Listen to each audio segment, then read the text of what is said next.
नमोस्तु रामाय सलक्ष्मणाय देव्यै च तस्यै नमोस्तु रुद्रेन्द्राय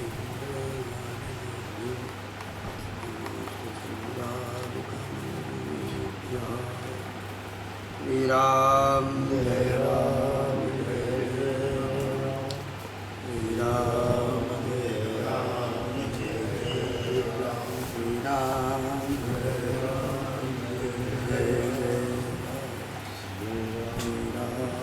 जय राम जय जय।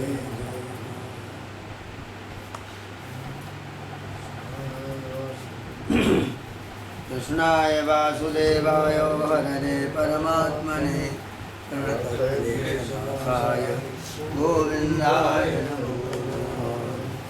नारायणं नमस्कृत्य नरं चैव नरोत्तमं देवीं सरस्वतीं व्यासं ततो जयमुदीरये।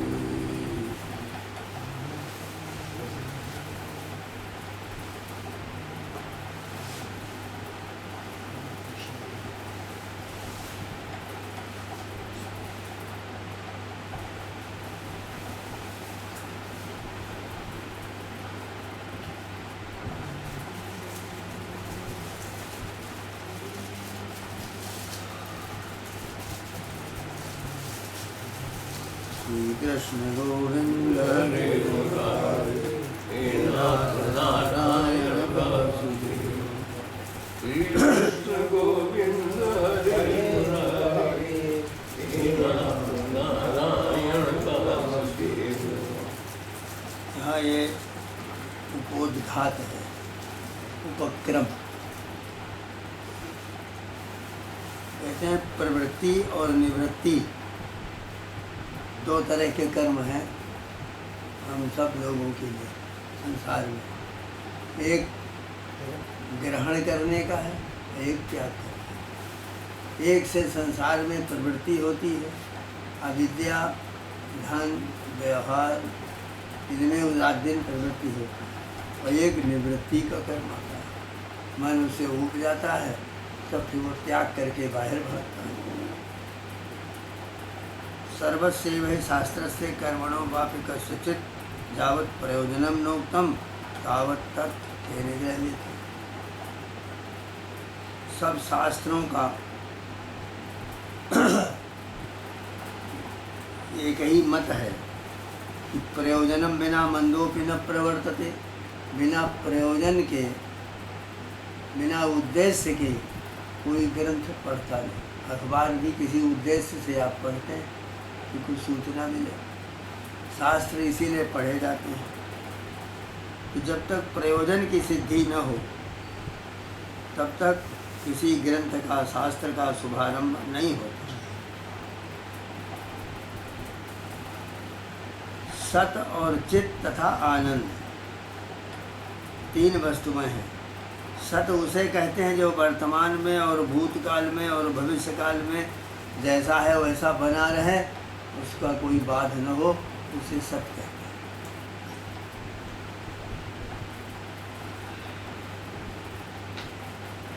इसी तरह से चित्त जो है वो ज्ञान स्वरूप स्वयं प्रकाश है, और आनंद जो है वो परमानंद है, अर्थात अहर्निश बराबर उसमें सुख ही सुख रहता है। कर्मकांड, उपासना कांड, ज्ञान कांड, वेदों में तीन कांड हैं। वेद का अर्थ क्या है, इसी कारण यह 18 अध्याय वाली गीता भी तीन कांड की रखी गई। कर्मकांड, उपासना कांड, ज्ञान कांड। 6 अध्यायों से वेदों के एक एक कांड उपस्थित हैं। प्रथम खट्क में कर्मनिष्ठा और अंतिम तृतीय खट्क में ज्ञान निष्ठा। कर्म और ज्ञान दोनों का परस्पर अत्यंत विरोध होने के कारण समुच्चय नहीं हो सकता, इसलिए मध्य में जो खट्क है वो भक्ति और निष्ठा का है। तीन इसमें हैं। पहले 6 अध्याय में कर्मकांड, अंतिम 6 अध्याय में ज्ञान कांड, बीच के 6 अध्याय में उपासना कांड, भक्ति।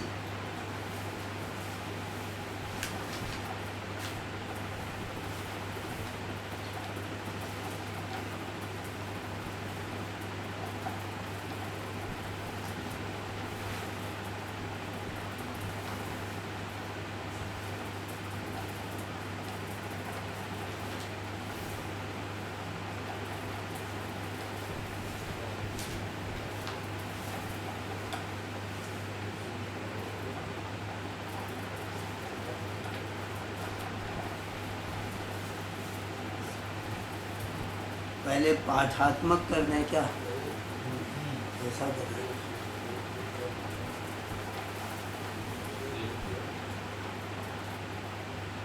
धृतराष्ट्र उवाच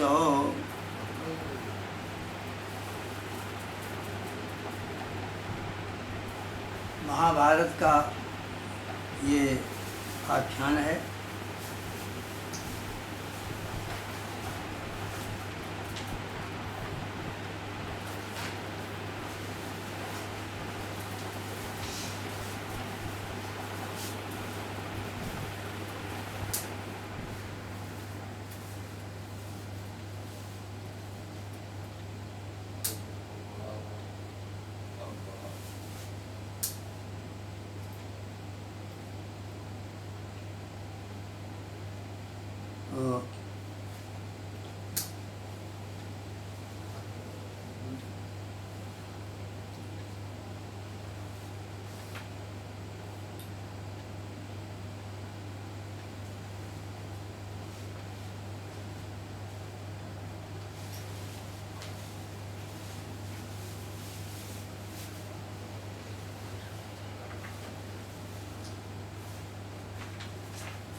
तो इसका उद्धरण यहाँ से है और पहले से।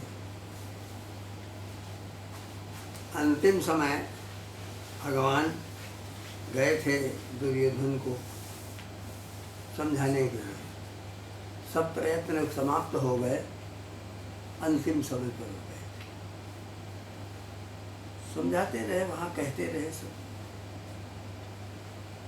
और ये भी कहा कि हम मना लेंगे पांडवों को, आप केवल 5 गांव उनको दे दीजिए और कुछ नहीं चाहिए, इतने में वो गुजारा कर लेंगे।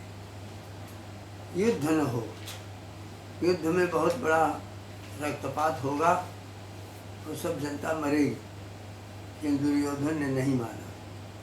उसने कहा कि बिना युद्धे न दातव्यम सूची अग्रज केशव, एक सुई की नोक भर भी जमीन हम बिना युद्ध के नहीं दे सकते। हमारा ये दृढ़ निश्चय है।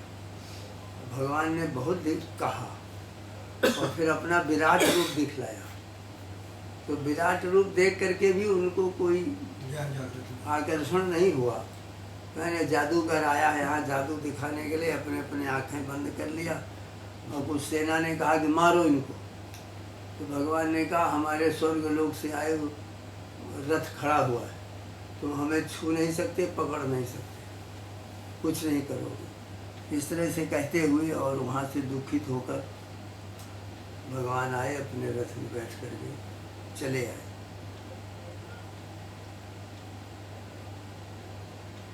जब यहाँ आ गए सेनयोर उभयोर मध्य, तो अर्जुन ने कहा कि हमें ले चलो,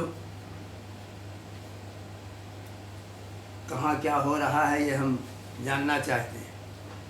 तो ये कथा, धृतराष्ट्र तो अंधे हैं और वो वहाँ जा नहीं सकते युद्ध में।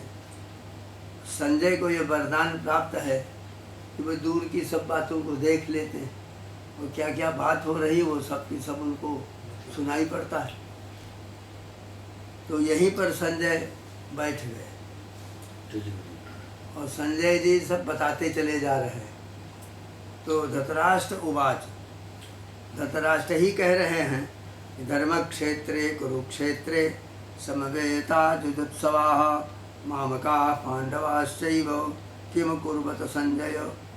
हे संजय, इस धर्म क्षेत्र में, कुरुक्षेत्र में समवेत होकर के दोनों सेनाएं एक साथ इधर आधी उधर खड़ी हैं, ऐसा समवेत है। उस समय हमारे पुत्रों में मामकाः और पांडवाश्चैव, और पांडव, ये दोनों मिल करके फिर आगे क्या काम किया ये हमको बतलाओ। धृतराष्ट्र उवाच धर्मक्षेत्रे कुरुक्षेत्रे संवेता जुजुत्सवाः मामकाः पांडवाश्चैव किम कुर्वत संजय। संजय उवाच दृष्टा तु पांडवानीकं व्यूढं दुर्योधनस्तदा आचार्यमुपसंगम्य राजा वचनमब्रवीत। संजय कह रहे हैं कि व्यूह रचना, युद्ध करने के लिए व्यूह बनाया जाता था, उसी तरह से सेना खड़ी की जाती थी। तो व्यूह रचना से युक्त पांडवों की सेना को देखकर राजा दुर्योधन आचार्य द्रोण के समीप जाकर के कहा, द्रोणाचार्य के पास, दृष्ट्वा तु पांडवानी कम व्यूढ़ दुर्योधनस्तदा आचार्यमुपसंगम में राजा वचनमब्रवीतो। वहाँ जाकर के कहा कि गुरुदेव, पश्यताम पांडुपुत्राणाम आचार्य महतीम चमुम। हे आचार्य, ये महान सेना पांडवों की आप देख रहे हैं। व्यूढ़ाम द्रुपद पुत्रेण तब शिष्येण धीमता। कहते हैं कि तुम्हारे शिष्य जो हैं आचार्य, अपने बुद्धिमान शिष्य धृष्टद्युम्न के द्वारा व्यूह रचना की गई है युद्ध की। पांडुपुत्रों की इस विशाल सेना को तो जरा देखिए आप। पश्यताम पांडुपुत्राणाम आचार्य महतीम चमुम व्यूढ़ाम द्रुपद पुत्रेण तव शिष्येण धीमता। अत्र सूरामहे ख्वासा भीमार्जुन समायुधि युधानो विराटश्च द्रुपदश्च महारथाः दृष्टकेतुश्चेकितानाकाशिराजस्य वीर्यवान् पुरुजित् कुन्तिभोजस्य वैसभ्यश्च नरपुङ्गवाः युधामन्युश्च विक्रान्त उत्तमौजाश्च वीर्यवान् सौभद्रो द्रौपदेयाश्च सर्व एव महारथाः। आचार्य, इस सेना में युद्ध भूमि में महान धनुष धारण करने वाले भीम अर्जुन के समान बहुत से सूरवीर हैं। सात्यकी हैं, विराट हैं, महारथी द्रुपद हैं, महान पराक्रमी धृष्टकेतु है, चेकितान काशीराज हैं, और नरश्रेष्ठ पुरुजित कुंती भोज सहित विक्रम संपन्न युधामन्यु, वीरजमान उत्तमौजा, सुभद्रा के पुत्र अभिमन्यु और द्रौपदी के पांचों पुत्र, ये सबके सब महारथी हैं।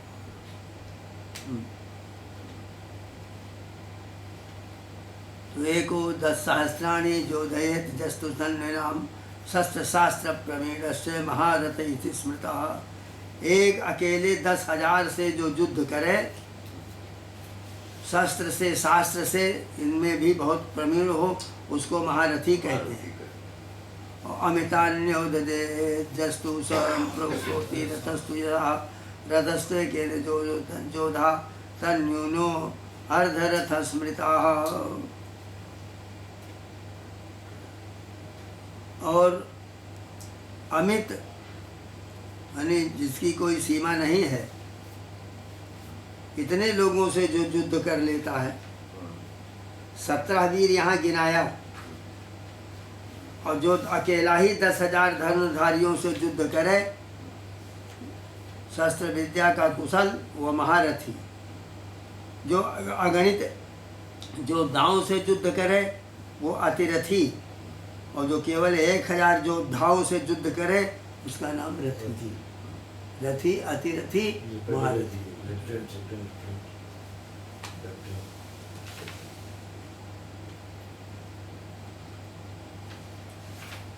अस्माकं तु विशिष्टादे तान् निबोध द्विजोत्तमो नायका मम सैन्य से संज्ञार्थम तान् ब्रवीमिते। हे द्विजोत्तम, हमारे ये विशिष्ट योद्धा हैं, उन्हें भी आप समझ लीजिए। आपकी जानकारी के लिए मेरी सेना के जो नायक हैं, उन्हें मैं बतला रहा हूँ। भवान भीष्मस्य कर्णश्च कृपश्च सुमृत्युंजयः अश्वत्थामा विकर्णस्य जयद्रथः। यानी आप हैं उनसे कह रहे हैं गुरुदेव से कि द्रोणाचार्य आप हैं, और भीष्म हैं, कर्ण हैं, संग्राम जयी कृपाचार्य हैं, ये विशिष्ट योद्धा हैं। और अश्वत्थामा विकर्ण सोमदत्ती जयद्रथ ये मुख्य सेना नायक हैं। तो आप द्रोणाचार्य, भीष्म, कर्ण और कृपाचार्य समिति संग्राम को जो जीते वो समितिंजय, तो समितिंजय कृपाचार्य। और कर्ण के पश्चात गिने जाने के कारण कृपाचार्य के क्रोध की आशंका हो जाती। तो अन्य च भावासुरा मदर्थे तक्त जीविता नाना शस्त्र प्रहरणा सर्वे युद्ध विशारदा। और भी बहुत से सूरवीर हैं हमारे लिए जो जीवन धारण किए हैं, नाना शस्त्र प्रहस्त हैं और युद्ध में बड़े बड़े विशारद हैं। वो भी हैं यहाँ पर। अपर्याप्तं तदस्माकं बलं भीष्माभिरक्षितं पर्याप्तं तुमे तेषां बलं भीमाभिरक्षितं।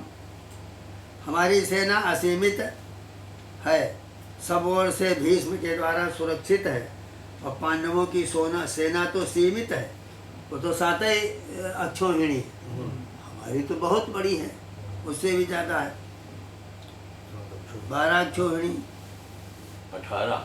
हाँ, तो सब ओर से भीष्म द्वारा सुरक्षित सेना है। हमारी सेना 11 अक्षौहिणी है, और 7 अक्षौहिणी पांडवों की है, दोनों मिला के 18 होते हैं। तो सब ओर से हमारी ये सेना भीष्म अकेले भीष्म पितामह के द्वारा सुरक्षित है, और पांडवों की सेना जो है वो उसको भीम उसकी रक्षा कर रहे हैं। तब भी उनका बल अधिक है, हमारा कम। अयने सुत सर्वेषु यथा भागमवस्थिताः भीष्मदेवाभिरक्षन्तु भवन्तः सर्व एव हि। कौरवों में वृद्ध प्रतापी पितामह भीष्म ने दुर्योधन के हृदय में हर्ष उत्पन्न करते हुए ऊंचे स्वर से सिंह के समान गर्जना करके शंख बजाया। तस्य संजनयन हर्षम कुरुवृद्धा पितामह सिंहनादं विना युध्योच्चैः शंखं ददमौ प्रतापमान्। ततः शंखाश्च भैर्यश्च पणवानक गोमुखा सासैवाभ्यान्नन्त सशब्दस्तु मनो भवतो। इसके पश्चात सफ़ेद घोड़ों वाले महान रथ में बैठे कृष्ण अर्जुन ने अपने अपने दिव्य शंखों को बजाया। शंख बजाए गए, भी अनेक वाद्य, बड़े बड़े डफले और पणवक और ये सब बाजे बजने लग गए। तथा श्वेते हैर्युक्तै महते संदने स्थितौ माधवा पांडवश्चैव दिव्यौ सगमौ प्रदत्मतुः। पांचजन्यं ऋषिकेशो देवदत्तं धनञ्जयः पौण्ड्रं ददमौ महाशंखं भीमकर्मा मृगोदरः। अनंत विजयं राजा कुंती पुत्रो युधिष्ठिरः नकुलः सहदेवश्च सुघोष मणिपुष्पकौ। कहते हैं बड़े बड़े धनुर्धर काशीराज, महारथी शिखंडी, धृष्टद्युम्न विराट और अपराजेय सात्यकी, उनको कोई जीत ही नहीं सकता। द्रुपद और द्रौपदी के 5 पुत्र महाबाहु अभिमन्यु, ये पृथ्वी पते, ये अलग अलग सब लोगों ने शंख बजाया। पांचजन्यम ऋषिकेशो देवदत्तम धनंजया पौंड्रम ददमो महाशंखम भीमकर्मा मृगोदरा। भगवान ने ऋषि पांचजन्य बजाया, अर्जुन ने देवदत्त शंख बजाया, और पौंड ने महाशंख को बजाया, भीमकर्मा मृगोदर भीमसेन ने भीमकर्मा को बजाया। तो इस तरह से अपने अपने शंखों की ध्वनि सब शुरू हो गई दूसरे को सुनाने के लिए। दोनों तरफ से शंख बज रहे हैं और बाजे बज रहे हैं, बस यही हो रहा है। सबको राम काश्यश्च परमे ख्वासा शिखंडी च महारथा दृष्टद्युम्नो विराटश्च सात्विकीश्च पराजिता द्रुपदो द्रौपदेयाश्च सर्वसा पृथ्वीपते सौभद्रश्च महाबाहु शंखान् ददमु पृथक पृथक। इन सब लोगों ने अलग अलग अपने शंखों को बजाया। बड़ा आनंद, उस समय घोर एकदम आवाजें निकल के आकाश में व्याप्त हो गई, मानो धतराष्ट्र के पुत्रों के हृदयों को फाड़े दे रहे हैं, इस तरह के शंख बजाए गए। स घोषो राजधार्त राष्ट्राणाम हृदयानि विदारयत्। वो घोष धतराष्ट्र के पुत्रों के सब हृदय को फाड़े दे रहा था। नवश्य पृथ्वी से वह तुम लोग गणनादयन, आकाश और धरती में वो सब शब्द ही शब्द हो गया।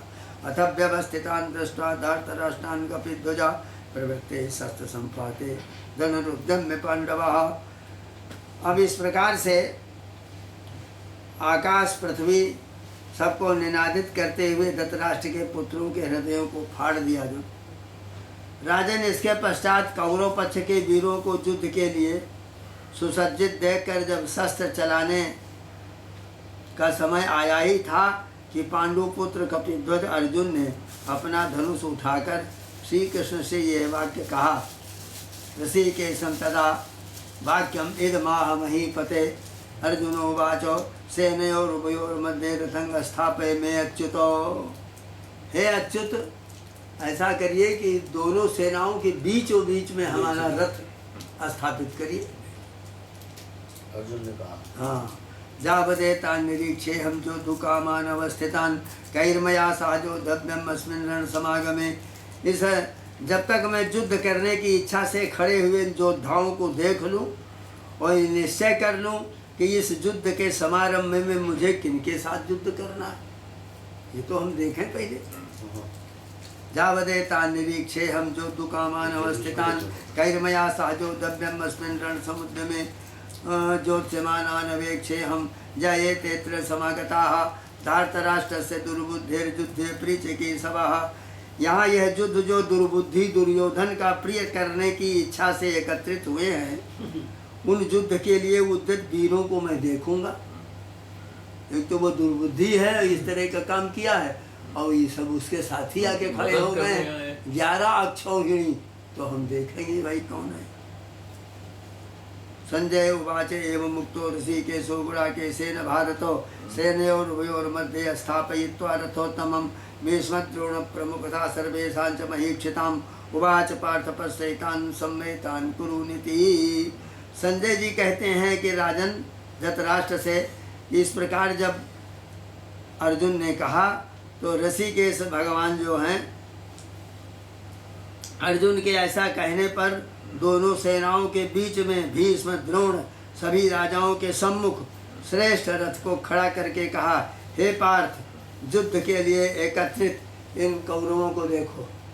11 अक्षौहिणी सेना यहाँ से लेकर के और मीलों कोसों चले जाओ, गांव में सब पड़ी हुई है।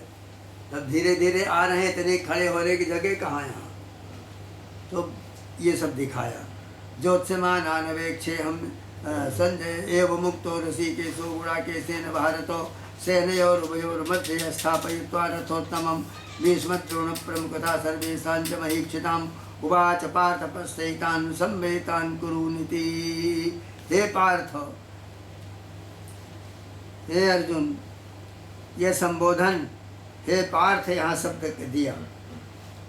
कहा कि दोनों सेनाओं के बीच में खड़ा करके कहा, देखो पार्थ, पश्यैतान् संवेतान् कुरुनिति।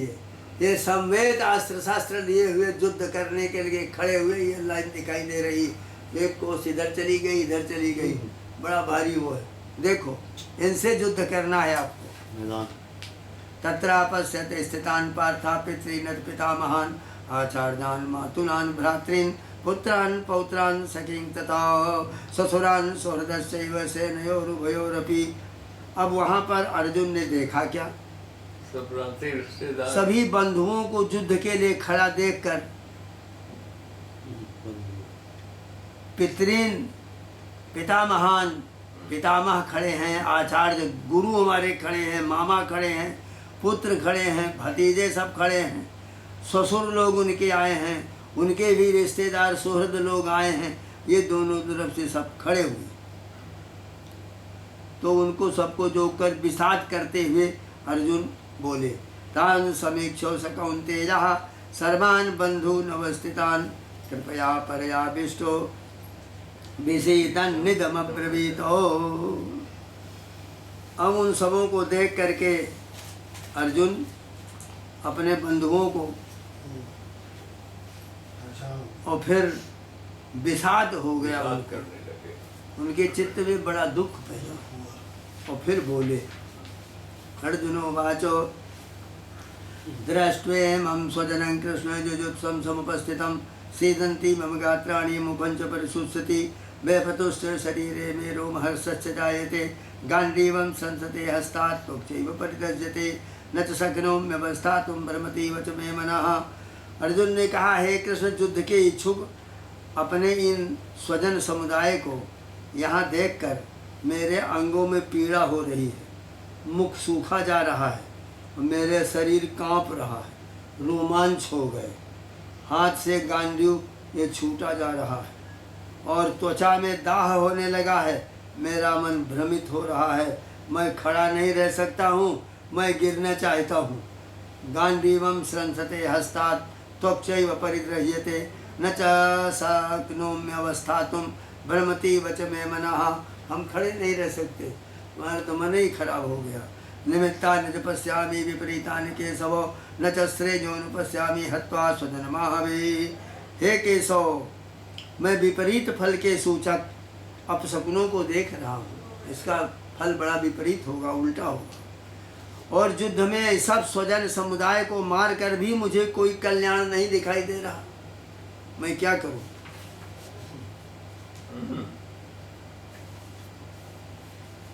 तो न कांक्षे विजयम कृष्णो न च राज्यम सुखानि च किं नो राज्येन गोविंद भोगैर्जीवे किं भोगैर्जीवतेन वा। हे कृष्ण, मैं न विजय चाहता हूँ न राज्य और न सुख चाहता हूँ। हे गोविंद, हमें राज्य से क्या प्रयोजन, भोगों और जीवन में भी क्या लाभ है? कुछ नहीं। लेकिन बतला चुके हैं कि द्वाविमौ पुरुषौ लोके सूर्य मंडल भेदिनौ परिभ्राट योग युक्तश्च रणे चाभिमुखोधता। एक सिद्धांत है कि दो आदमी जो हैं वो मोक्ष के लिए सूर्य मंडल के भीतर से निकल करके ब्रह्मलोक में जाते हैं। एक तो योगी, योग धारणा के द्वारा शरीर को भस्म कर दिया और योग धारणा से सूर्य मंडल का भेदन करके ये जो जल रहा है सूर्य, इसके भीतर प्रविष्ट होकर के ब्रह्मलोक को चले जाते हैं। और दूसरे युद्ध में जो सन्मुख क्षत्रिय युद्ध करते हैं और युद्ध में एक दूसरे को मारते हैं, जो मरता है वो सीधे भेदन करके सूर्य से और ब्रह्मलोक को चला जाता है। द्वाविमौ पुरुषौ लोके सूर्य मंडल भेदिनौ परिभ्राट सन्यासी योग युक्तश्च रणे चाभिमुखो हतः। और रण में जो युद्ध करे तो न मैं विजय चाहता हूँ, न राज्य चाहता हूँ, न सुख चाहता हूँ, हमें इनसे कोई प्रयोजन नहीं, इन भोगों में कुछ नहीं है। को ब्रह्मे समाख्यातो ईशो हम सर्वदेहिनम आवाम तमाम सद्भूतो तस्मात् के सब नामवान। तुझे सामर्थ्ये कांक्षितम नो राज्यम भोगा सुखानि च न कांक्षे विजयम कृष्णो न च राज्यम सुखानि च किं नो राज्येन गोविंद किं भोगैर्जीवितेन वा। जे सामर्थ्ये कांक्षितम नो राज्यम भोगा सुखानि च तदिमेव स्थिता युद्धे प्राणां त्यक्त्वा धनानि च। कह रहे हैं कि जिनके लिए हमें राज्य भोग सुख है वे हमारे अब बंधुजन तो अपने प्राण और धन का मोह त्याग कर युद्ध में खड़े हैं, मर के चले जाएंगे तो हम किसके ऊपर युद्ध राज्य करेंगे? उस राज्य से हमको क्या? आचार्या पितरा पुत्रा तथैव च पितामहा मातुला ससुरा पौत्रा स्याला संबंधिनस्तथा। आचार्य हैं, गुरु, पितर लोग हैं, पुत्र लोग हैं, पितामह हैं, मातुल मामा हैं, ससुर हैं, पौत्र हैं, स्याले साले हैं, ये सब संबंधी इकट्ठे हैं। किसको मारे? हे जनार्दन, धृतराष्ट्र के पुत्रों को मारकर हमें क्या प्रसन्नता होगी? इन आतताइयों की हत्या करने से तो हमें केवल पाप ही लगेगा और तो कुछ नहीं होगा। एतान् हन्तुम् इच्छामि घृतोऽपि मधुसूदनो अपि त्रैलोक्य राज्यस्य हेतो किं नो मही कृते। ये क्या है, यदि तीनों लोग का राज्य मिले तो भी मैं ऐसा नहीं कर सकता। निहत्ते धातराष्ट्रान्ना कापयति स्यात् जनार्दन। धृतराष्ट्र के पुत्रों को मार करके हमको कौन सी प्रसन्नता हो जाएगी? पापमेवाश्रये दस्मान हत्वैता ना ततायिनः। हमको पाप ही पाप मिलेगा और कुछ नहीं। तो इसलिए तस्मान नारहा वयम हंतुम धातराष्ट्रान् स्वबान्धवान् स्वजनंघी कथम हत्वा सुखिनः स्याम माधव। अरे अपने स्वजनों को मार करके हम सुखी क्या होंगे? हम इसके योग्य नहीं हैं। हमें अपने बंधु और धृतराष्ट्र के पुत्रों को मारने के लिए कोई योग्यता हमें नहीं। हे माधव, हम अपने स्वजनों को मारकर कैसे सुखी हो सकते हैं? यद्यप्येते न पश्यन्ति लोभोपहृत चेतसा कुलक्षय कृतं दोषम मित्रद्रोहे च पातकम। यद्यपि लोभ से प्रवृत्त भ्रष्ट चित्त वाले ये जो हैं दुर्योधन आदि, कुलक्षय होने से जो दोष होगा वो मित्र द्रोह जनित पाप को ये नहीं देख रहे हैं, ये केवल युद्ध इनको दिखाई दे रहा है। कुल क्षय कृतम दोषम मित्र द्रोहे च पातकम। तो कुल तो क्षय हो जाएगा और ये मित्र बन करके जो मित्र लोगों को मार रहे हैं उनसे पाप होगा। कथन न गे यमस्मा भी पापा दसमा निवर्त तुम कुलक्षय कृतम दोषम प्रपश्चित वीर जनार्दनो। हे जनार्दन, कुलक्षय से होने वाले दोष को देखने वाले हम लोगों को इस पाप से हटने के लिए क्यों नहीं विचार करना चाहिए? इससे हम लोगों को अलग हो जाना चाहिए। कथन न ज्ञेयमस्मा भी पापा दस्मान निवर्ति तुम कुलक्षय कृतम दोषम प्रपश्यत वीर जनार्दनो। कुलक्षरे प्रणश्यन्ति कुलधर्मा सनातनाः धर्मे नष्टे कुलम कृतस्नं अधर्मो भी भवत्युतो। हे कृष्ण, कुल के अधर्म से अभिभूत हो जाने के कारण कुल का विनाश होने से सनातन कुल धर्म नष्ट हो जाते हैं, और धर्म का नाश होने पर संपूर्ण कुल और नष्ट हो जाता है, और अधर्म जो है वही सामने आ जाता है। तो हे कृष्ण, कुल के अधर्म से अभिभूत हो जाने के कारण कुल की जो स्त्रियां अत्यंत दूषित हो जाएंगी, और हे बारसने, वो विधवा स्त्रियां सब दुराचार कराएंगी, और उससे फिर क्या होगा? स्त्रियों के दूषित हो जाने पर स्त्री सुदुष्टा सुबारसने जो जायते वर्ण संकरा, और उनसे जो संतानें पैदा होंगी वो वर्ण संकर होंगे। तो उनसे परंपरा की राजनीति और ये परंपरा का ये सब ज्ञान और परंपराएं ये नष्ट हो जाएंगी, और विधर्मियों का राज्य सब पैदा हो जाएगा। शंकरो नरका जैवे कुलग्ना नाम कुलस्य चो पतंते पितरोचे साम लुप्त पिंडोदक क्रिया। और इस तरह से कुल घातियों के इस वर्ण संकर करने वाले दोषों से जाति धर्म और कुल धर्म नष्ट हो जाते हैं। दोषे रहते कुलघ्नानाम वर्ण संकर कारकई उत्साद्यन्ते जाति धर्मा कुल धर्माश्च सात्वताः। तो उत्सन्न कुल धर्माणाम मनुष्याणाम जनार्दनो नरकी नियतम वासो भवतीत्यनुशुश्रमो। कुल घातियों के इन वर्ण संकर करने वाले दोषों से शाश्वत जाति धर्म कुल धर्म नष्ट हो जाते हैं। हे जनार्दन, जिन मनुष्यों के कुल धर्म उच्छिन्न हो जाते हैं उनका तो निश्चय ही नरक में वास होता है, ऐसा हमने सुना है। अहो बत उत्सन्न कुल धर्माणाम मनुष्याणाम जनार्दनो नरके नियतम वासो भवती तनुसुश्रमो। बड़े दुख की बात है कि हम लोग बड़ा भारी पाप करने के लिए तैयार हो गए,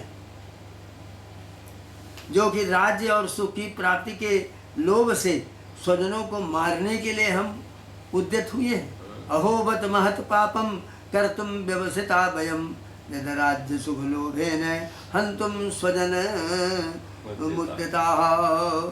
राज्य के एक छोटे से सुख के लिए सारे बंधु बांधवों को मार डालना।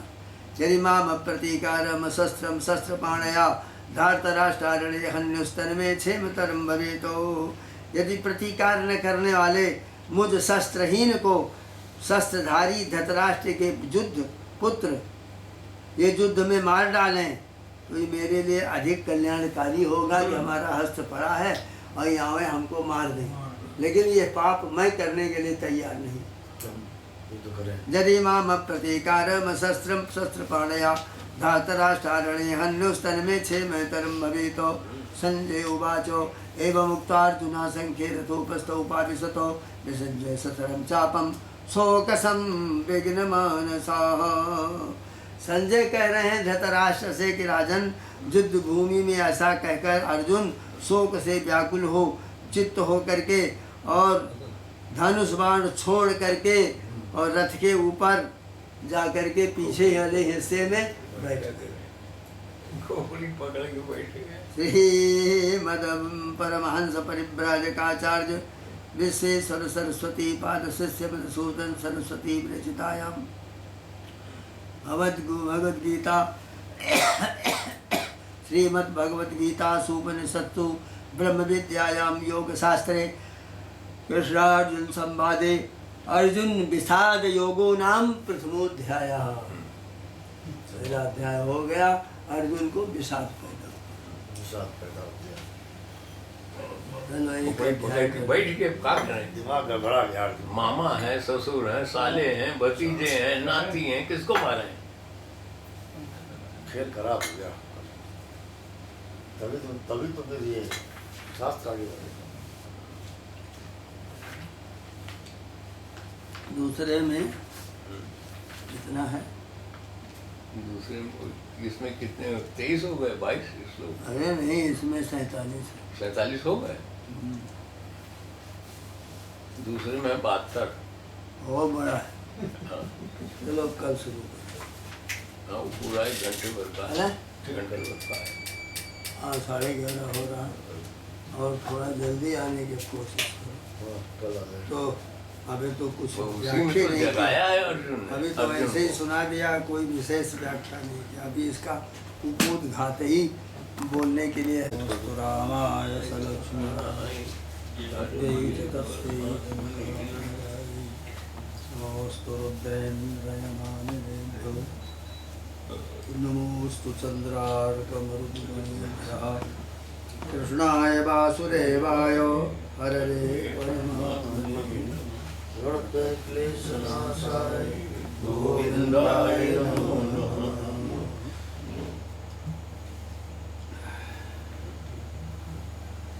नारायणं नमस्कृत्य नरं चैव नरोत्तमं सरस्वतीं व्यासं ततो जयमुदीरये।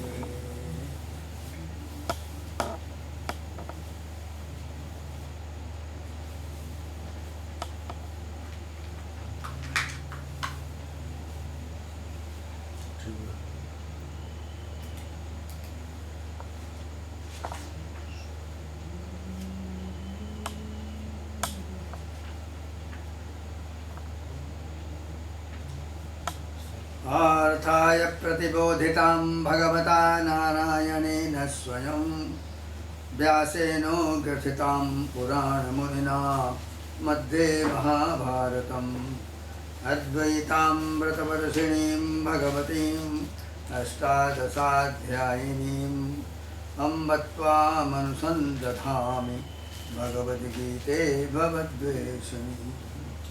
नमोऽस्तु ते व्यासविशालबुद्धि पुल्लारविन्दायतपत्रनेत्रो येन त्वया भारततैलपूर्णः प्रज्वालितो ज्ञानमयः प्रदीपः। प्रपन्नपारिजात्राय स्तोत्रवेत्रैकपाणये ज्ञानमुद्राय कृष्णाय गीतामृतदुहे नमः। सर्वोपनिषदो गावो दुग्धा गोपालनन्दनः पार्थो वत्स सुधीर्भोक्ता दुग्धं गीतामृतं महतो। वसुदेवसुतं देवं कंसचाणूरमर्दनं देवकी परमानन्दं कृष्णं वन्दे जगद्गुरुं। भीष्मद्रोणतटा जयद्रथजला गान्धारनीलोत्पला शल्यग्राहवती कृपेण वहनी कर्णेन मेलाकुला। अश्वत्थामविकर्णघोरमकरा दुर्योधनावर्तिनी सोत्तीर्णा खलु पाण्डवैरणनदी कैवर्तकः केशवः। आराशर्यवचः सरोजममलं गीतार्थगन्धोत्कटं नानाढ्यान केसरं नानाख्यानककेसरं हरिकथा सम्बोधयन् बोधितं। लोके सज्जनषट्पदैरहरः पेपीयमानं मुदा भूयाद् भारतपङ्कजं कलिमलप्रध्वंसिनः श्रेयसे। मूकं करोति वाचालं पङ्गुं लङ्घयते गिरिं यत्कृपातमहं वन्दे परमानन्दमाधवं। यं ब्रह्मा वरुणेन्द्ररुद्रमरुतः स्तुन्वन्ति दिव्यैस्तवैः वेदैः साङ्गपदक्रमोपनिषदैर्गायन्ति यं सामगाः। ध्यानावस्थितततिगतेन मनसा पश्यन्ति यं योगिनो यस्यां तं न विदुः सुरासुरगणा देवाय तस्मै नमः। ॐ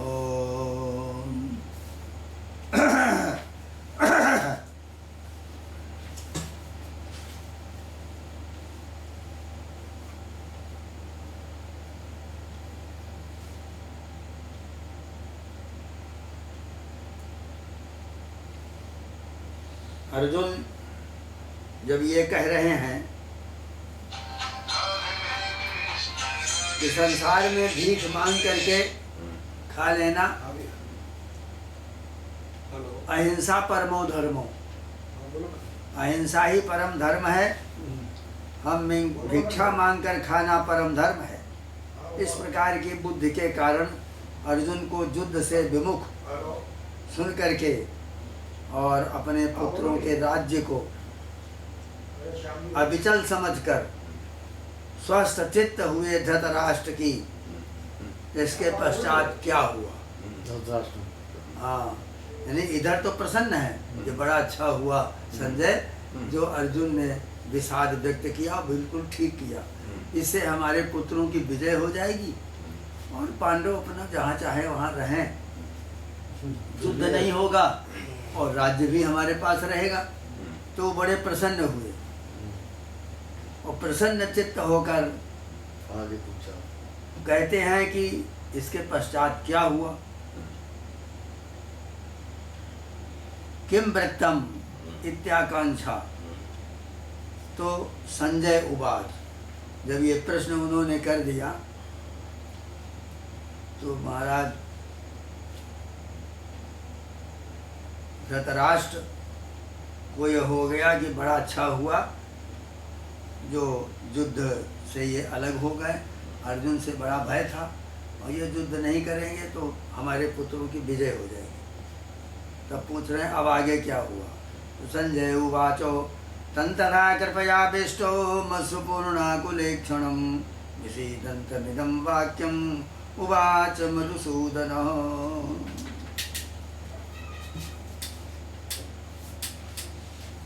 एक बड़ा भारी विषाद अर्जुन को हुआ।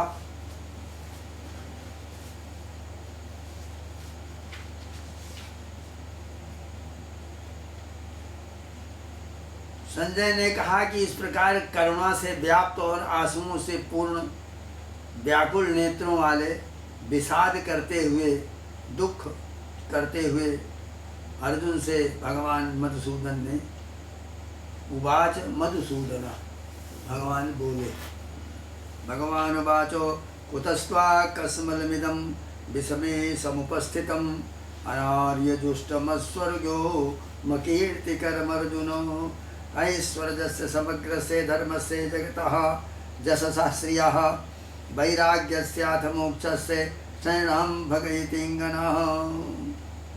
यहाँ शब्द आया है कि भगवान उवाच, भगवान बोले। तो भगवान का अर्थ क्या है? गीता का एक एक शब्द समस्त वेदों, उपनिषदों, वेदांत, दर्शन ग्रंथों से संबंधित है। इसके 50 अर्थ हैं।